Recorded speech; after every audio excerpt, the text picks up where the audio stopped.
is Scuba Goat Under the Sea, the podcast for the inquisitive diver. Hey there, dive buddies, and welcome to the show. Now, you may remember a couple of episodes ago, we had the legend Jeffrey Glenn on to start discussions about the topics of technical diving. And through Jeff, I was introduced to a dude up in Newcastle who I had a few beers with a couple of weeks ago. Now, Ryan Duchatel is the owner of Total Immersion up in Newcastle, and he's also a doctor, so sometimes known as Dr. Douche. Ryan, welcome to the show, buddy. How you doing? Great, mate. Thanks for having me.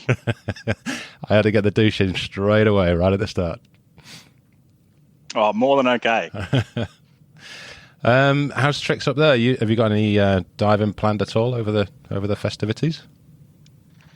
Yeah, we're hoping to go and do some more local reef and wreck exploration. We've got a lot of courses planned, lots of CCR training happening. The weather patterns are making things a little bit of a pain for us. The La Nina, as they're calling it, I suppose, is, bringing up the winds and the swell quite regularly, and it's making things sort of hard to get out. Yeah. But, we're looking forward to picking the good weather, I suppose, get out on the boat. But in between that, we've got sort of some really wonderful shore diving and things up here that we can dive all weather conditions. So we're quite lucky that we have diving accessible to us all the time. Yeah. Much the same down here. I mean, Sydney's pretty good for diving all year round. It's only when you're a princess like me that doesn't like the cold that it kind of delays things. But I am going diving tomorrow, though, heading down to Shelley Beach just to have a quick play around with the new dome port and see if I can't mess up some photos. In fact, before we go any further, can you just let everyone who's listening know about yourself, how you got into diving, all that kind of thing? No worries. I started diving when I was 15. It was just a gift in the, I think it was a Christmas time present from my parents to learn to scuba dive. Mm-hmm. I sort of dived as a traditional holiday diver around the place with my family up until I started at university. When I started at university, I got into the local scuba diving club there. Diving became a lot more accessible. I had other people to share the sort of passion with. And then it really just became a downhill slope from there. I started working at a couple of local dive shops, diving a lot more regularly, sort of building my passion in the sport, I suppose. I got into technical diving, started doing deep open circuit dives.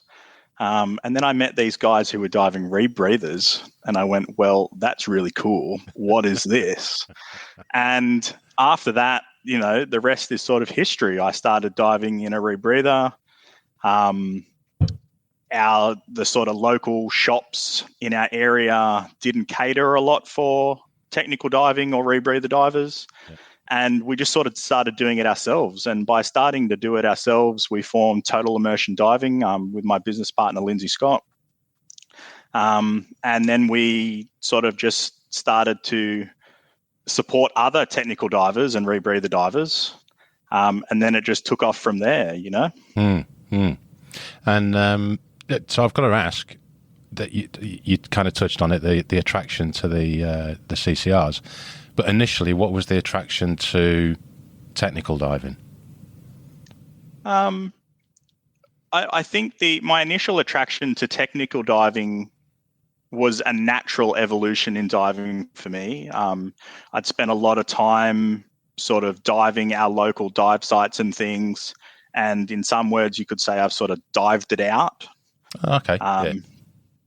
And then had the opportunity to go and do some open circuit technical courses, more as a way of sort of keeping my enjoyment in the sport and finding something new and exciting and fresh.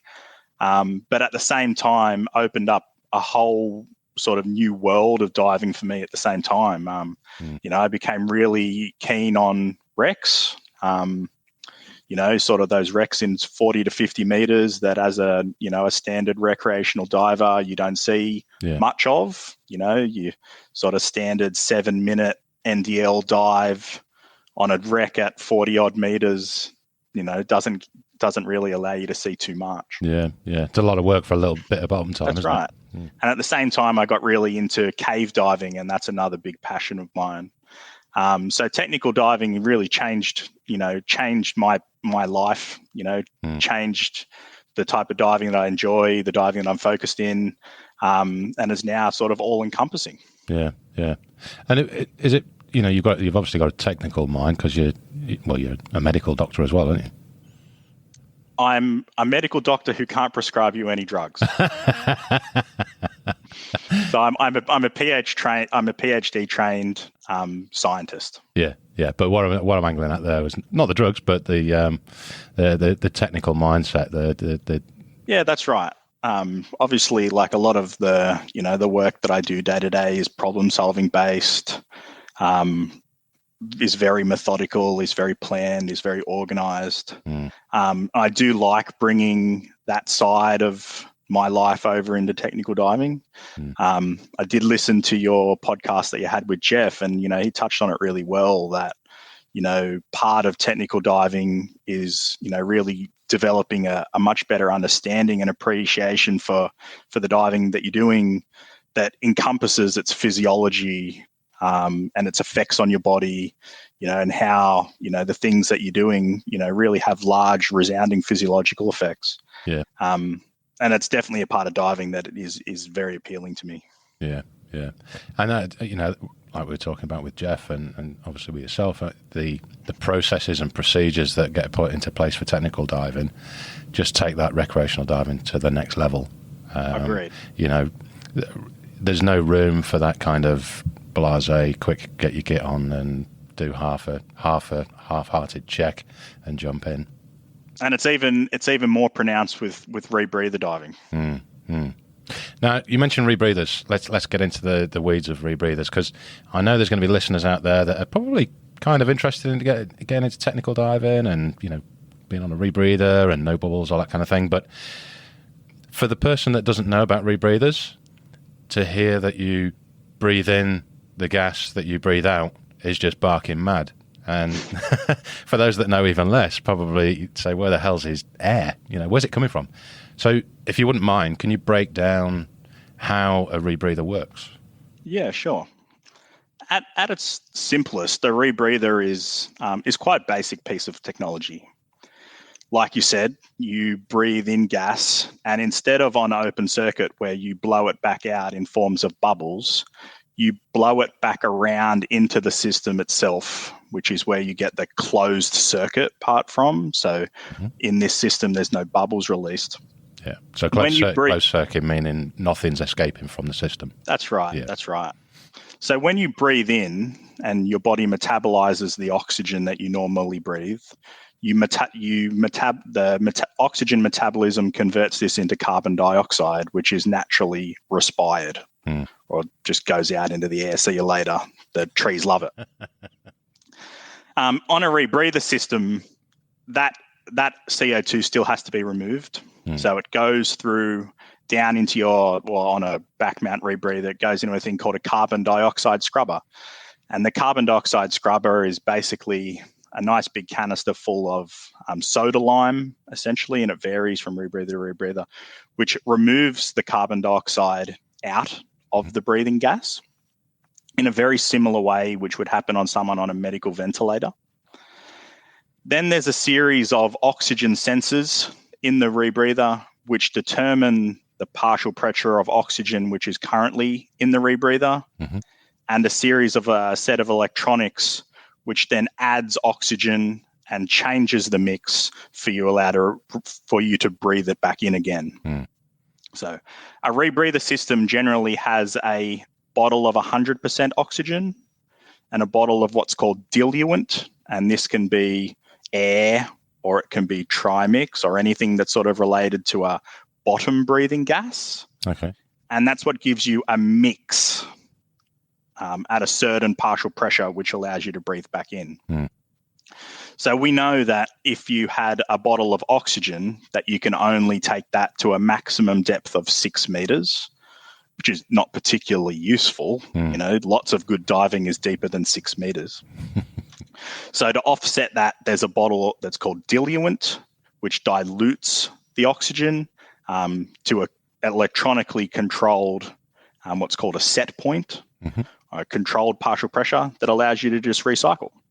And then you can just continue this system on and off again by breathing it in, expiring it out. That expired CO2 is going back through carbon dioxide scrubber. Oxygen is being added on top to get you back to a set point, if you will, or a desired partial pressure of oxygen, and you're rebreathing it again. Okay. Now, I might be right. You can correct me. You're a doctor. But when you exhale, the air that you're exhaling isn't just the carbon dioxide, it's the O2 as well. And there's only, it 5 or 6% of the O2 we breathe in, we breathe out again, don't we? That's right. So the normal oxygen concentration of air is 20.8%, and we expire approximately 16%. So there is some oxygen that is lost in your body's metabolism. But when you think about how much of that oxygen is then wasted on open circuit diving, for example, that 16% oxygen is still very usable. On open circuit diving, you're expiring that out into the air, where in terms of your rebreather, you're continuing to use that and only topping it up slightly when required. All very technical, but that's a good explanation of the circuit for someone who's not heard of it before. Thanks for that, mate. So you mentioned that it's effectively a computer that's on your back, isn't it? That's calculating everything for you. That's right. Okay. So again, I'm playing devil's advocate, and for the person that doesn't know anything about rebreathers, that might sound quite scary to someone that they're relying on a computer to do the job for you. You are sort of relying on a computer to do a job for you. It's definitely not a system that doesn't take any user input. The series of oxygen sensors in your rebreather tell you what the partial pressure of oxygen is in your rebreather, and your computer makes simple adjustments based on that partial pressure. If your partial pressure is lower than what you want it to be set at, your computer will add a little bit of oxygen for you. If your partial pressure is a little bit higher, it will not. Right? Go on, sorry. But it allows most modern rebreathers allow manual input for this. So, for example, they have things called manual addition valves where you can manually add oxygen into the rebreather yourself when required. They have manual addition of diluent valves, so you can what's called diluent flush your rebreather, which is if your partial pressure of your rebreather is high for whatever reason, that may be a rebreather failure or you descended too quickly. There's a host of reasons that lead to why you may have high oxygen on your unit, but you can still flush or purge the oxygen out of your unit using manual addition of diluent. Yeah.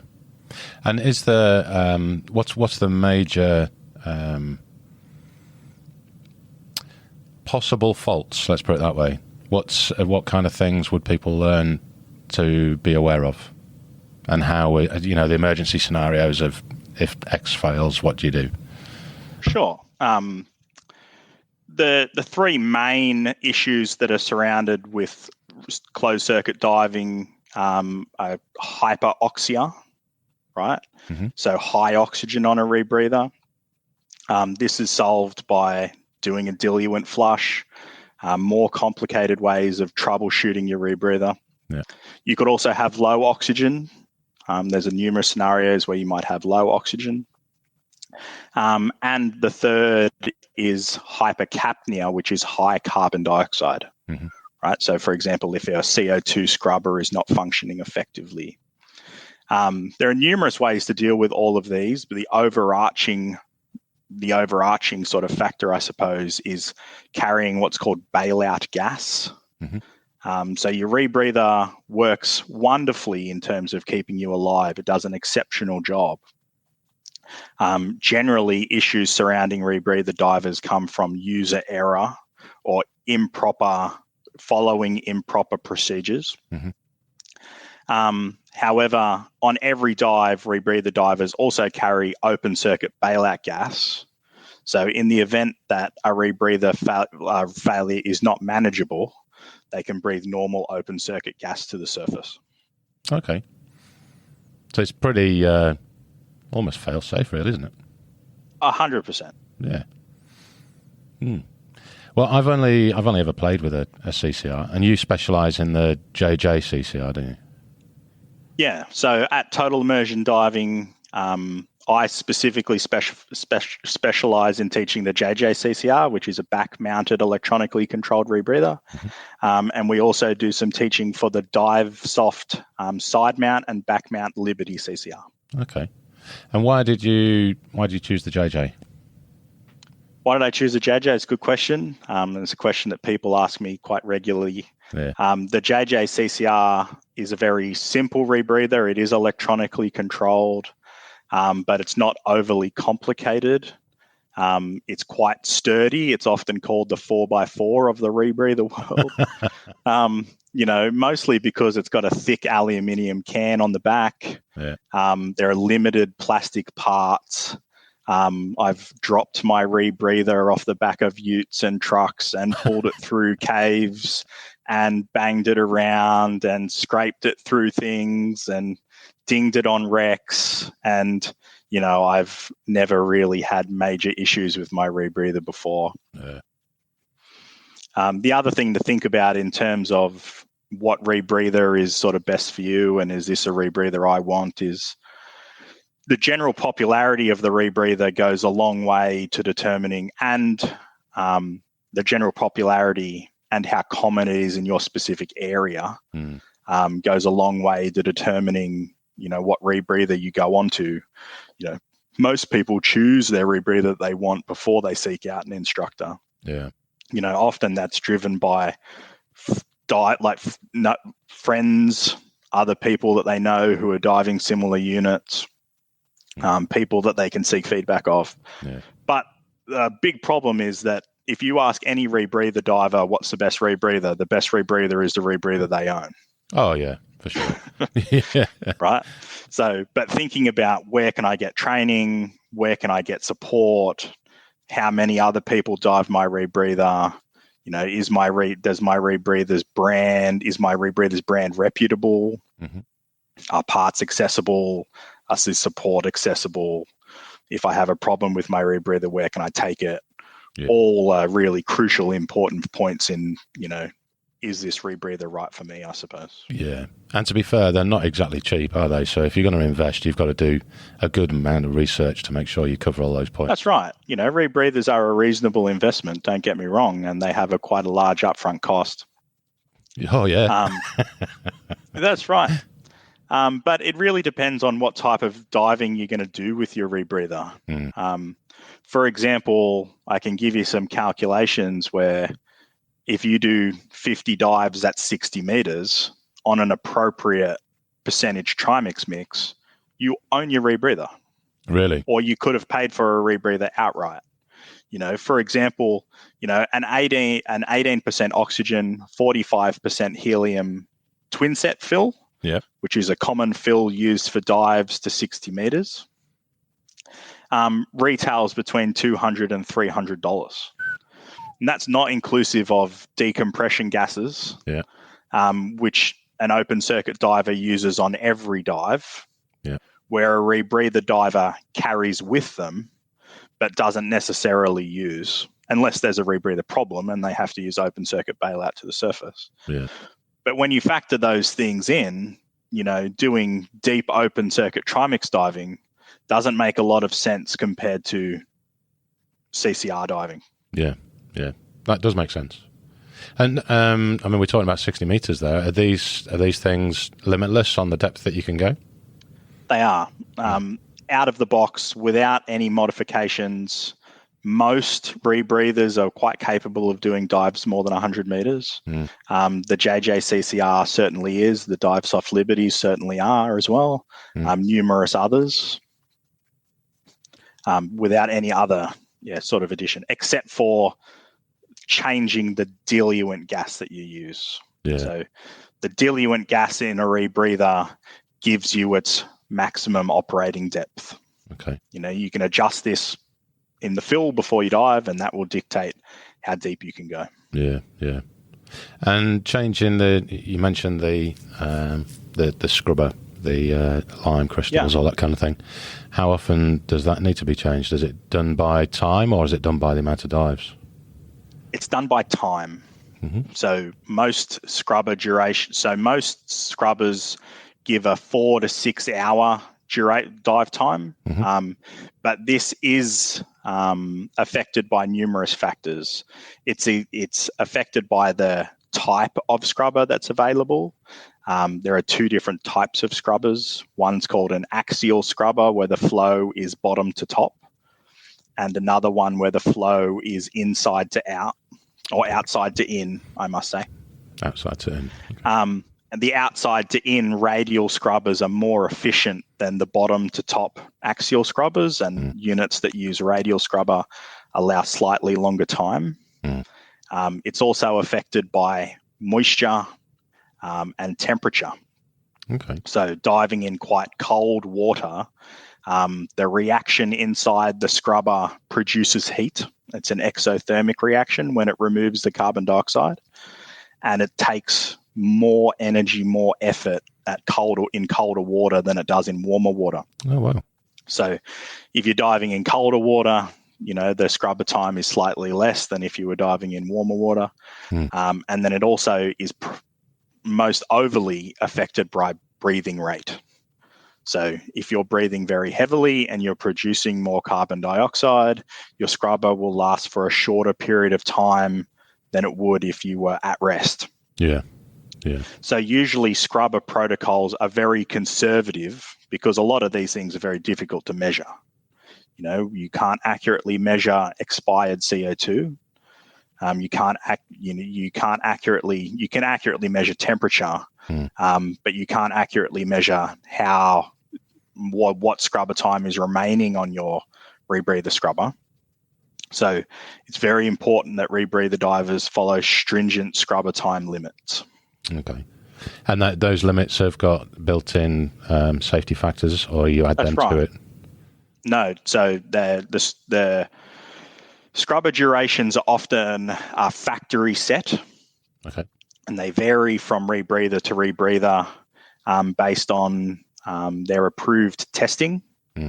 And you shouldn't overuse or go above the manufacturer's recommendation for the rebreather. Yeah, yeah. Happy days. Well, we'll come back round to the rebreathers. We do need to mention, and I'm dying to mention it, is you're teaching under RAID. Yeah, that's right. And, hopefully, me and Paul Toomer, we've been trying to get it lined up so we can jump back on the podcast again, but he's obviously a bit busy at the moment. But RAID abolishing annual subscriptions for dive professionals and dive centres. Yeah, both. What a move. It's huge. It's industry changing. Yeah. Huge kudos to Paul and the team for going down this path. They're the first, we're the first agency to have removed fees. And it's fantastic. Hopefully that leads to a much bigger influx of instructors and facilities that are often sort of priced out from memberships coming over to RAID. Yeah. I was thinking about it on my way in here, on the long walk from home, all of okay. But it's done so much for those dive professionals, because when you think about the industry as a whole, it's not a money-making industry by far. Definitely is not. If you're a dive professional, you're in it because you love it, not because of the money. And 9 times out of 10, it's the dive professionals that are struggling to get by and eating, 7-Eleven pot noodles because they don't get paid enough money.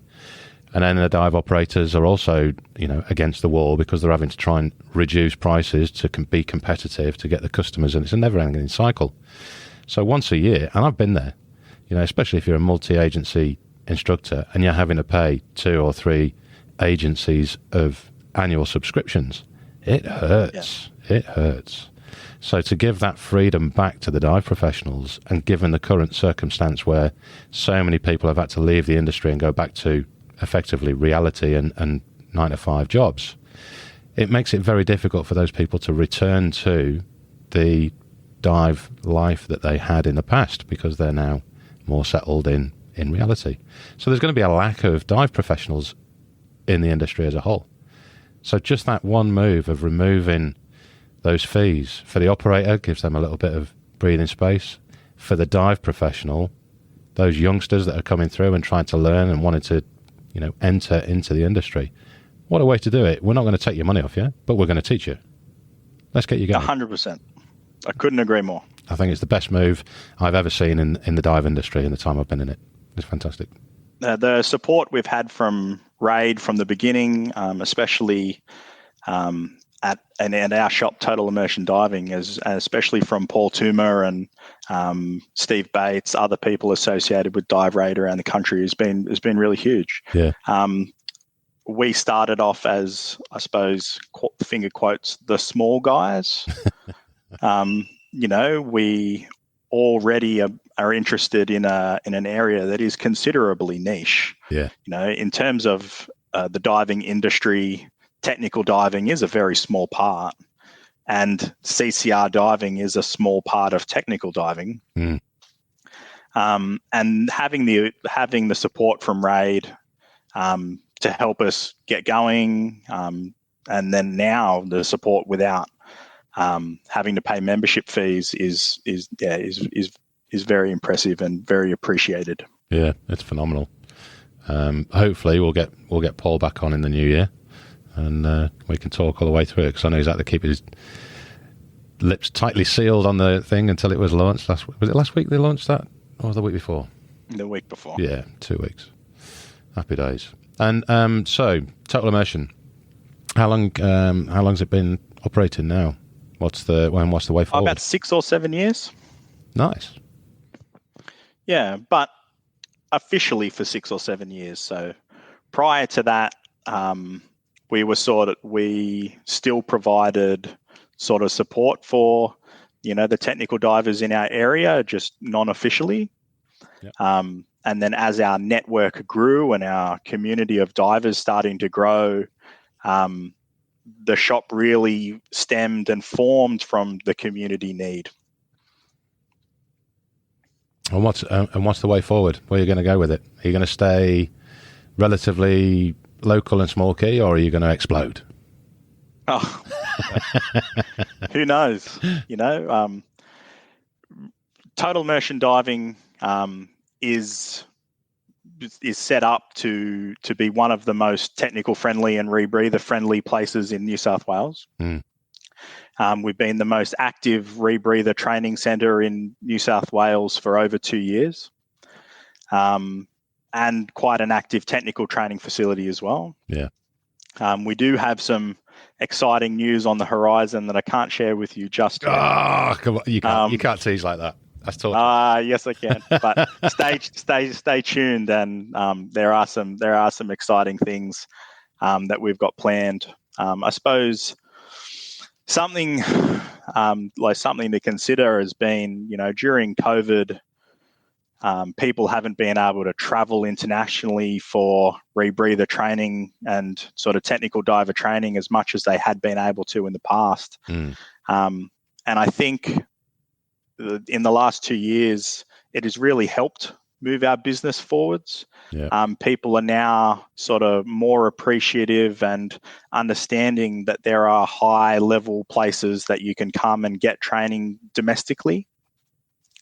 And I think we've really seen that. We've had great support over the last 2 years. During COVID, for example, in the year to date, I've taught more than 20 new JJCCR divers. Really? Previous year to date was the same. And that was less pre-COVID. Mm. And I think, now that there is more momentum for rebreather and technical training domestically, really keeps this going forwards. Yeah, yeah. Hey, one thing I did want to, before I forget, I want to give you a virtual high five, slap on the back, whatever you want to call it, maybe a hangover again next time I see you. But you haven't reduced your prices to the customer for your courses. And this was something, it was the last episode, Graham Willis, we were talking about how, competitive pricing, all that kind of thing makes it a bit of an issue where people have to have, excuse me, more and more customers in a course. And I remember you mentioning, and I mentioned it in the last episode, that you don't reduce the prices and you focus more on the quality of the training that you provide. If anything, Matt, I think our prices have actually increased over the last 2 years. Good. And it comes down to a real commitment to give people a good service. For example, we teach all courses from open water through to, recreational specialties, through to technical diving, through to CCR diving. For example, our open water course has a maximum of 4 people. They're all taught in backplate and wings with long hoses, I suppose in a DIR or technical style configuration from the beginning. And the course goes over 3 days. They spend an entire day in the pool. They have 4 ocean dives that are generally an hour long each. Yeah. And that's substantially more than the sort of industry standard or minimum. Most people seem to use standards as in minimum, the minimum that I need to achieve to do it. Yeah. Not that this is the lowest you can teach somebody to. Yeah. If you know what I mean. Yeah. We're constantly trying to, show people that you get what you pay for in the dive industry. We don't prescribe to the 10 people on the bottom kneeling in a semicircle, doing some skills in the first 5 minutes of their dive, and then going for a short 20-minute tour and hopping out and calling it a scuba dive. Yeah. I think something that we really strive towards is having people who are regular divers after. We're a sort of a local community-focused dive shop rather than a tourist dive location.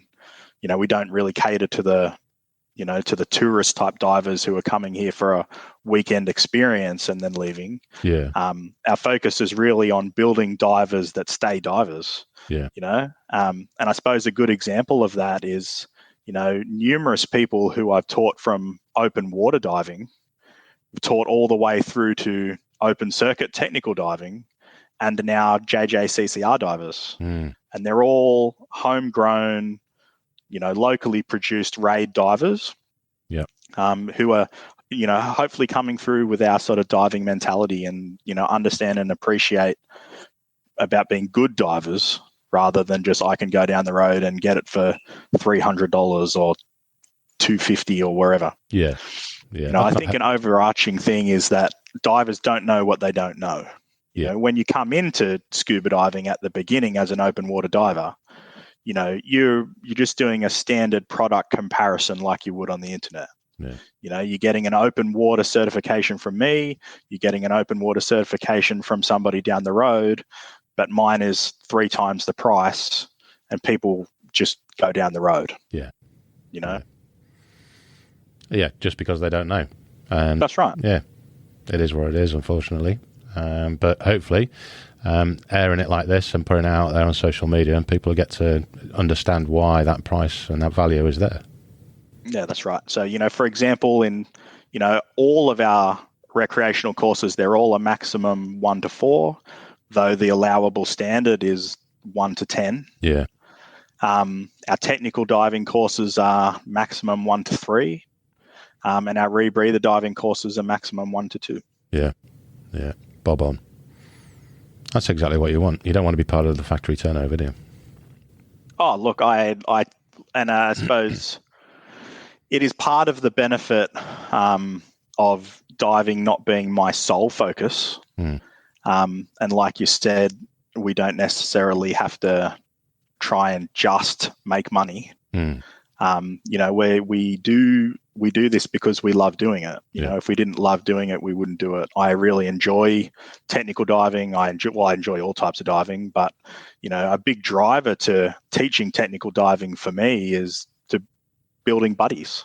Yeah. You know, it's often, when I was technical diving as a beginner, it was hard to find people to fill dive boats.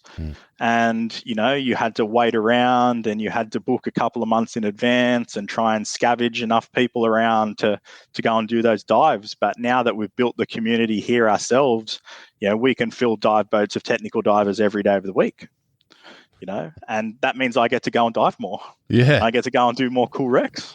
I get to go and do more cave dives and I don't have to try and find a buddy. It's wonderful. Yeah. Jeff said exactly the same. He's teaching people just so he's got more buddies. That's right. I suppose, you don't get to the stage that Jeff has without being truly passionate about the sport. Yeah. If you're not, the technical dives are challenging dives, they take a lot of preparation. They can be physically challenging. They can be mentally challenging. And if you're not passionate about it, those factors would quickly take over. G'day listeners, Rod the producer here. Hope you're enjoying the show.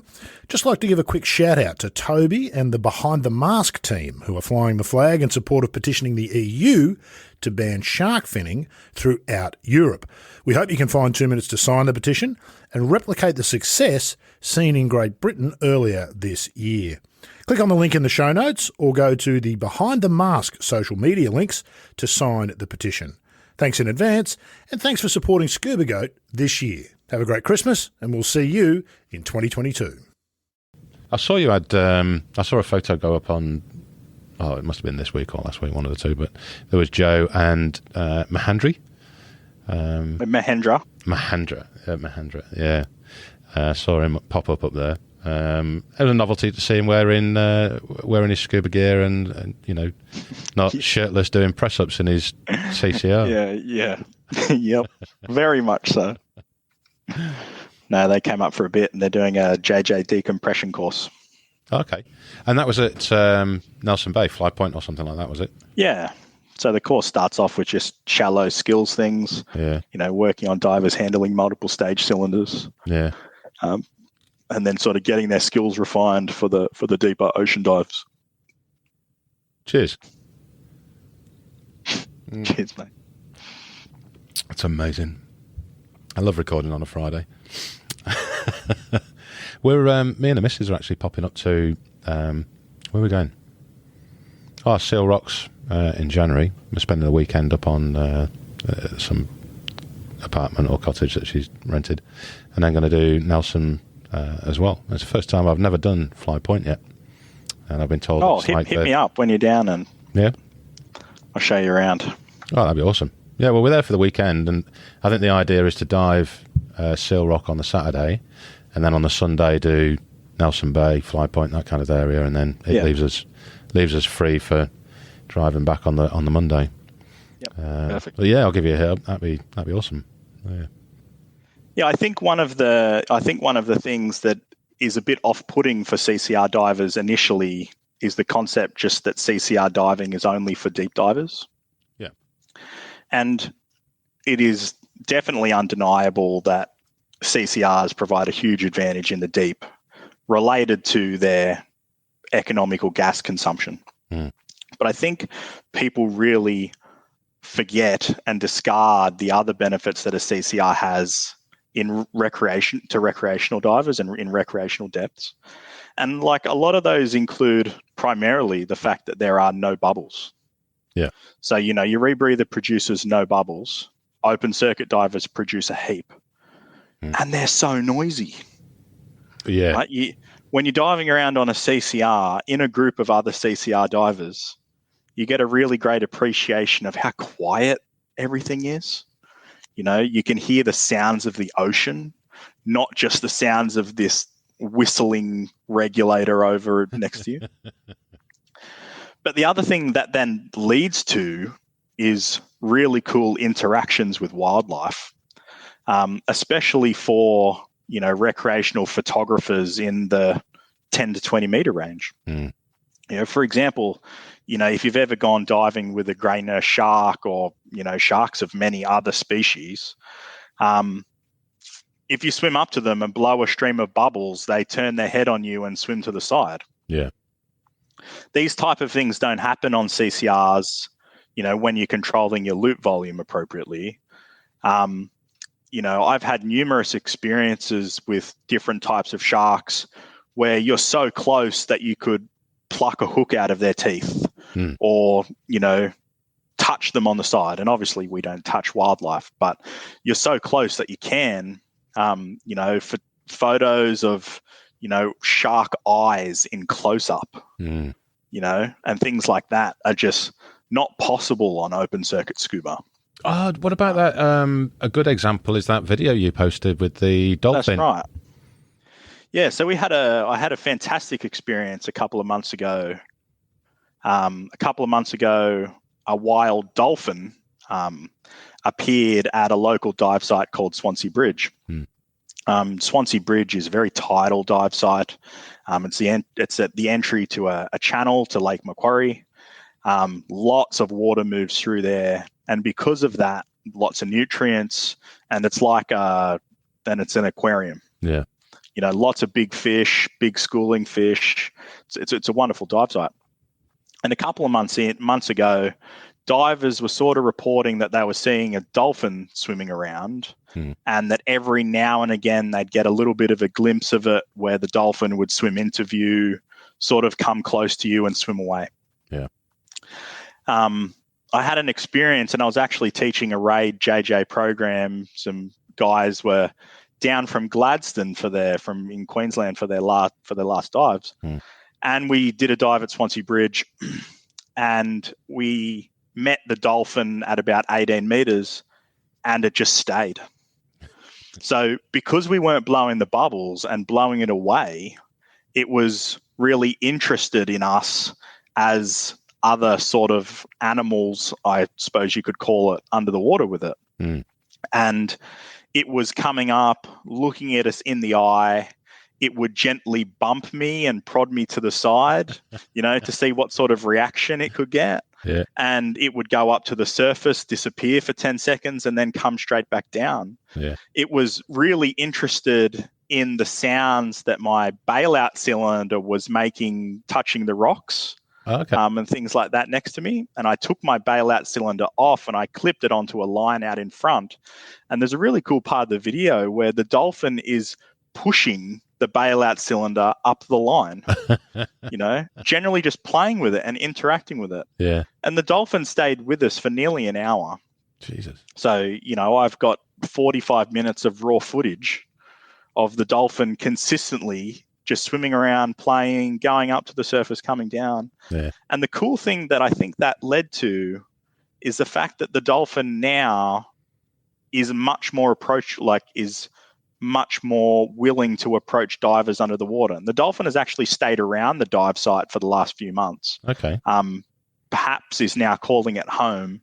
But the divers frequently see it. And it started with the CCR divers seeing it more and more frequently and having longer duration of interactions. Yeah. And that has now moved on to open circuit divers. So it will now come up and sort of, maybe spend a minute with an open circuit diver.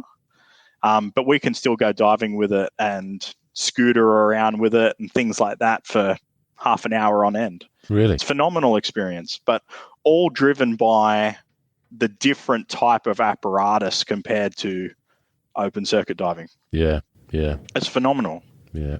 No, that makes sense. I mean, all the years I've been diving open circuit, you are limited on how close you can get to a particular species.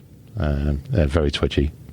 Oh, absolutely. Even diving in Papua New Guinea, where shitloads of sharks around you, but they don't come super close, and it's just down to that noise, I think. On rebreathers, they come uncomfortably close. Like you can give me a little bit of distance. But even things like just swimming into balls of fish. Yeah. As you tend to swim into a ball of fish, the fish sort of open and you sort of swim into the middle of them and they close behind you. Yeah. Where on open circuit diving, you sort of just blow them away. Yeah. Yeah. And they sort of disperse. Big schools of barracuda come to mind when you say that, the amount of time yeah, you see it. All that type of thing is so awesome, right? Yeah. And I think there are numerous other advantages that a rebreather provides a diver in a recreational environment. For example, because that scrubber is producing warm gas, you're warmer. Really? Absolutely. The gas on a rebreather is both warm and moist, because one of the byproducts of scrubbing the carbon dioxide out of the scrubber is some water vapor. Okay. So when you breathe on your regulator that comes from a beautifully triple filtered compressor, you have 2 breaths on it and your mouth is disgustingly dry. Yeah. You don't get that horrible dry mouth feeling diving a rebreather, and at the same time are much warmer. For example, because I regularly chop and change between rebreather and open circuit diving for instructing. All my fun diving and personal diving is always on a rebreather. Yeah.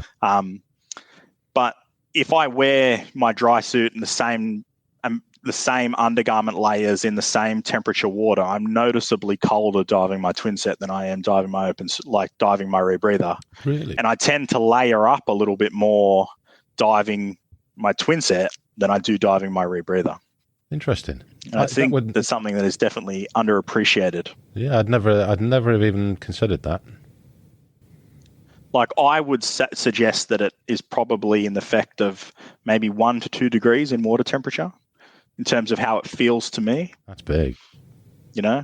It was huge. Yeah. And especially, I suppose, because now you're diving a rebreather, you can be under the water for a significantly longer period of time than you can on normal open circuit diving. Obviously depth dependent. That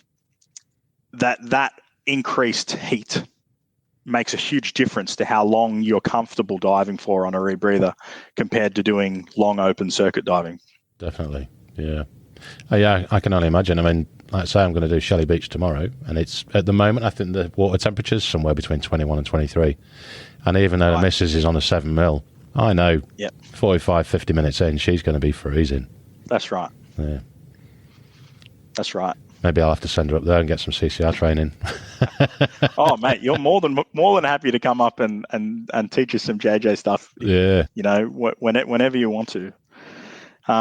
And I suppose probably, one of the last things that people forget about CCRs in the shallows is they're constantly blending you the best mix nitrox. So instead of you having a set percent of oxygen in your 32% in your back or your 36 or your 40 or whatever you dive, your partial pressure is then changing as you get deeper and changing as you ascend, right? Yeah. And that leads to a small increase in no decompression limit time. Yeah. Wherever on a rebreather, we set a set partial pressure of oxygen, and your rebreather changes the concentration of oxygen or percentage oxygen in your rebreather at any particular depth to give you the perfect nitrox blend at any depth you are at for the entire duration of your dive. Gotcha. Right? So because of that, the no decompression time on a rebreather in 15 to 30 meters is exceptional. Yeah. You can do really, really long rebreather dives in that 20 to 30 meter range before you come close to your no decompression limit. Yeah. Yeah. And we spend a lot of time as technical divers talking about, decompression time and things like that. But a big advantage is not going into decompression in the first place. Yeah, for sure.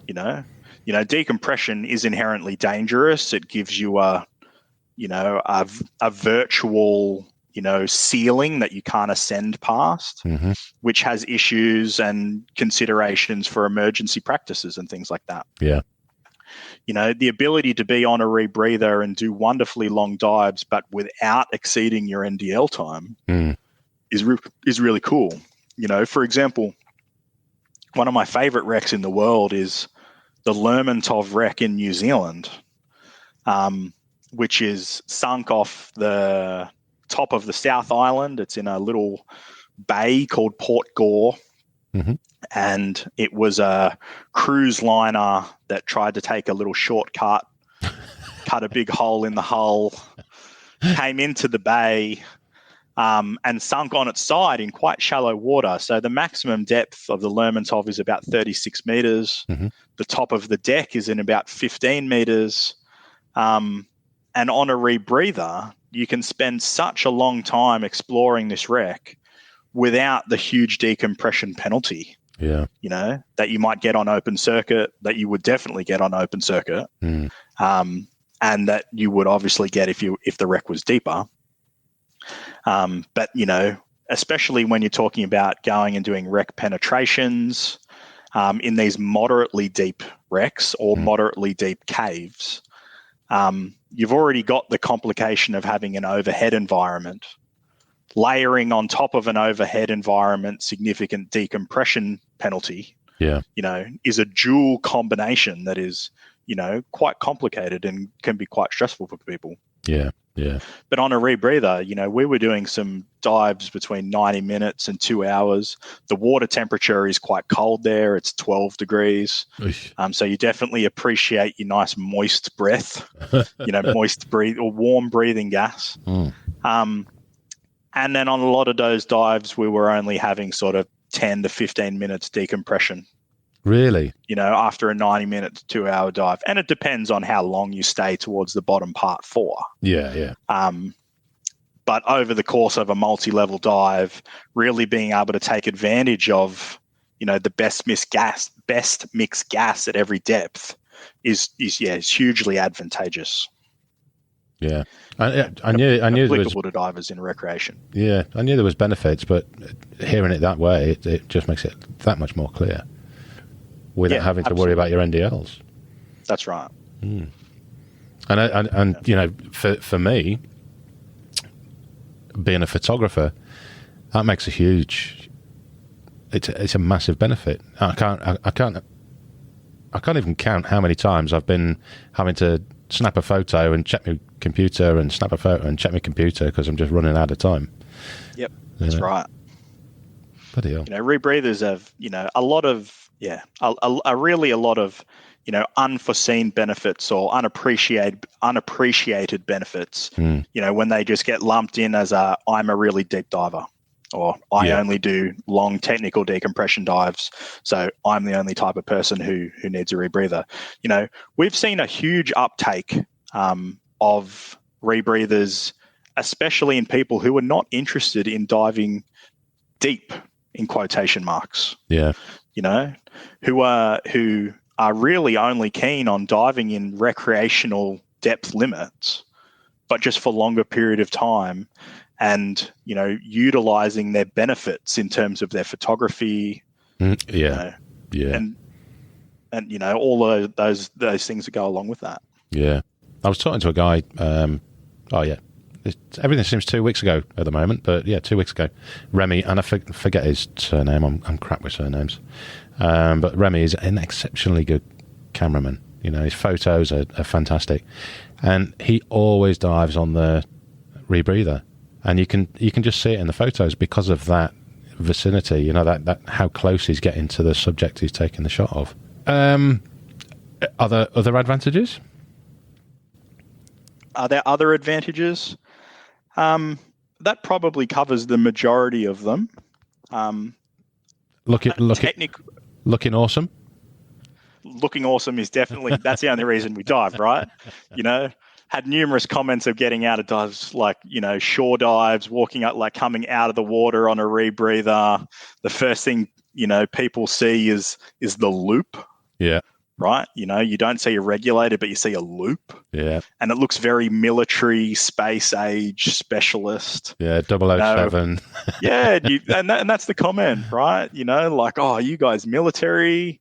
Or, you look really cool. What's going on? What is this? And, quite often just by, doing the rebreather prep, setting the rebreather up on the side, where it'd be at a dive site or something like that, people walking past are always really engaged with it. Yeah. You don't often get those same questions when you're just putting a normal scuba tank together, but people are interested in rebreathers because, they don't see them as regularly, and, they're always very surprised about, the duration and the time and things like that you get, compared to normal open circuit diving. Yeah, yeah. Well, it is that it's not a shadow; it's just the unknowing, isn't it? I mean, if you don't talk to someone like yourself, and Jeff touched on it really well, and it's people start in technical diving just through talking over a beer or talking at the end of a dive. That's inquiring, right. You don't know what you don't know. Yeah. So, getting all this information from you now, it might enlighten a few more people to the mysteries of the dude walking out the water looking like James Bond. That's right. So why don't we talk about how people get into CCR diving? Do it. There are a few, obviously you need to do a CCR course, and CCRs are targeted for people who are generally already experienced open circuit divers. Yeah. For the main consideration that if you have to bail out off your rebreather, you need a strong open circuit foundation to bring you to the surface, right? But something that I think is forgotten on, especially experienced technical divers making a transition, and it's less lost on sort of, younger, fresher divers making an experience to CCR diving, is that open circuit skills don't equate to CCR diving skills. So the fundamental buoyancy control and the way that you operate a CCR is dramatically different to that of open circuit gas, right?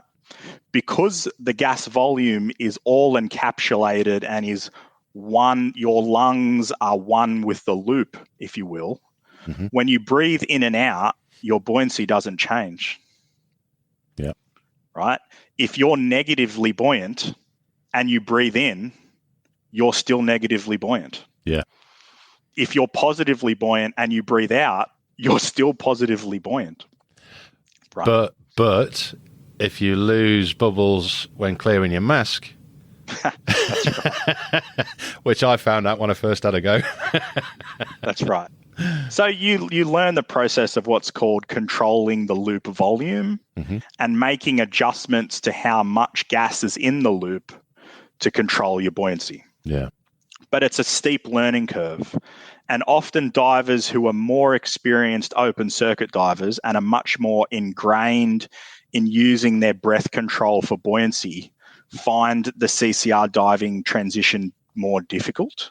Really? Right. Yeah, absolutely. If you've got a diver who's done thousands of open circuit dives and they're so refined in their breath, the buoyancy via breath control, CCR diving can be challenging. It's not always the case, but it can be more challenging. Yeah. And I think what it really highlights to me is the need for people to progress through their CCR diving more slowly. So when CCRs were originally invented, they were invented as a tool for deep divers. Therefore, it allowed divers who were experienced open circuit deep divers to directly move across to the same depth level on a rebreather, or start at an already sort of moderately deep level on their rebreather. Yeah. However, there's a lot of fundamental issues with that. You're essentially giving somebody a tool that they don't implicitly know how to control and saying, I can do deep dives. Mm-hmm.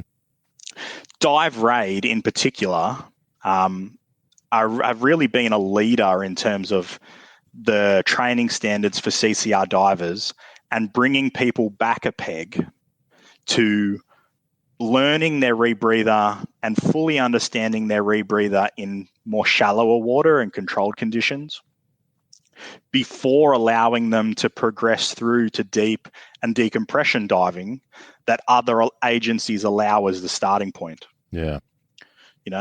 And for me as a rebreather instructor, I really feel that I can help people hone their control experience on the rebreather in the shallows.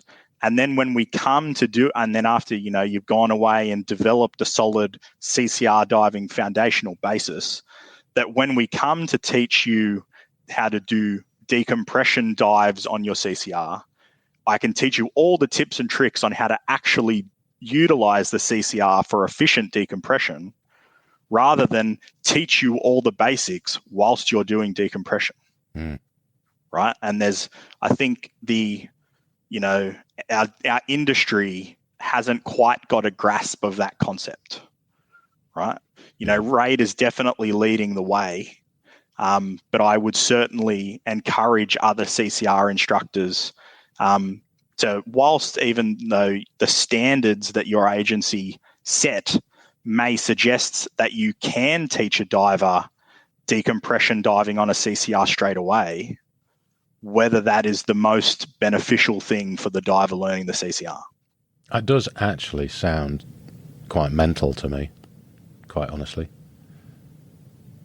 Just teaching at depth straight away. I completely agree with you. It doesn't make sense. Yeah. And RAID has been really at the forefront of pushing the change. Guys like Paul Toomer, Jeffrey Glenn, who's a huge mentor of mine, John Wilson at Bay City Scuba is another RAID JJCCR instructor in Australia. All of these guys are really pushing what we like to call the modern diver. Yeah. Bringing people on earlier, giving them the right foundation, and then helping them to progress through their diving. And it doesn't take the same amount of time to develop your foundation on a CCR now that you're already a good diver. It's not like learning open circuit from the very beginning. You've got an understanding of what buoyancy is. You've got an understanding of what PPO2 is. You've got an understanding of the physiological effects that happen when you're diving, and the transition is a lot quicker. But I think just their argument is that it shouldn't be rushed. You should take the time to develop the proper foundational basis before moving on. And you commented earlier that you saw, I had a couple of guys doing some JJ decompression training up last weekend. Yeah. Both of those divers who were on the course with me then were homegrown RAID trained divers from RAID open water. Yeah. And, whilst if you were to look at their diving experience holistically, they're very fresh divers. Yeah. In the range of between 100 to 100 or between 100 and 200 dives. Okay. Their foundational skills are really honed on their JJCCR programs on their foundational level. And then they went ahead and they built the hours on their unit. And now they're at approximately 50 hours each, which is not a lot of scuba diving, right? Like most scuba divers who are pretty keen on scuba diving could knock out 50 dives quite quickly. Yeah. And now progressing into deep diving. And those complicated things like handling more than one bailout cylinder, because if we're doing decompression, we might need a gas to bail out on at the bottom, and we might also need a decompression gas. Handling multiple stage cylinders is complicated. Decompression diving also, and that at that rebreather level, gives you a more comprehensive approach on how to handle CCR failures in terms of utilizing gas that you carry. So utilizing that offboard gas, but plumbing it into your rebreather to use on board. So you can feed that extra gas into your rebreather and continue to use it in your rebreather. They're more challenging, complicated skills to learn. But because they've taken time and built the hours and the foundational basis, they're picking these skills up really quickly. And it's really showing in their course dives. We're not having to do extra course dives because they need more skill refinement. Yeah. The course, their skills are already refined, and now they're progressing them through. Yeah, and they're not trying to rush through, just tick the boxes and get further qualifications without getting the fun dives effectively and getting that experience and time in the water. That's right. And also giving them an understanding that the rebreathers are challenging pieces of technology. They can be dangerous without the right training. And a more holistic attitude in terms of their rebreather diving development, rather than I already know how to technical dive, so I can do the same dives on my rebreather straight away. Yeah. It's definitely not the case, and highly encourage people to go through their rebreather training systematically, just like they would their open circuit training. Yeah. Just because you put CCR in front of it or technical in front of it doesn't mean you can skip the queue. Yeah, it doesn't make you an expert straight away, does it? That's right. And I think it's something that definitely plagues our CCR diving industry, and we see it even locally in Sydney and surrounds. People going too deep too quick, and having accidents and issues. Yeah, and that's how CCR diving inherently gets a bad name. Right? But by bringing them all the way back, moving them through, so far we haven't had any divers have an issue, and fingers crossed that remains to be the case. But providing divers with a good foundational basis and skills and a sort of defined progression, is definitely the way forward, in my opinion. For sure, 100%. I think if you've got that foundation, you've got that base, and it becomes a second nature, personal, what's the other word for foundation? Standard. That's right. So it doesn't matter where you go in the world. You can be with the shoddiest dive operator in the world that says, slap your tank on and get in the water, ciao, ciao, see you later. You'll have the balls to be able to say, hold on a minute, princess, I need to do this before I go any further. And I think that's one thing that's actually quite lacking in lots of locations across the world. It's just people having that confidence to say, hold on, no, I'm doing this my way. Agreed. And the only way you're going to get that confidence to do that is by having that foundation in training. That's right. And it's kudos to Dive Raid for pushing it, and my other colleagues for really standing fast and saying that this is the new way forward. And just because other instructors may teach you decompression CCR straight away, we will not. Yeah, hats off. So you mentioned other instructors of the JJCCR. Is there many of you in Australia? There is a few JJCCR instructors in Australia. I think there's about 6 scattered over the country. Okay. So you wouldn't say that is a lot. No. when you consider, okay, there's how X many thousand open water instructors there are. Yeah. In terms of our wonderful RAID JJCCR team in Australia, there's Jeffrey Glenn, who's up in Brisbane, the Gold Coast.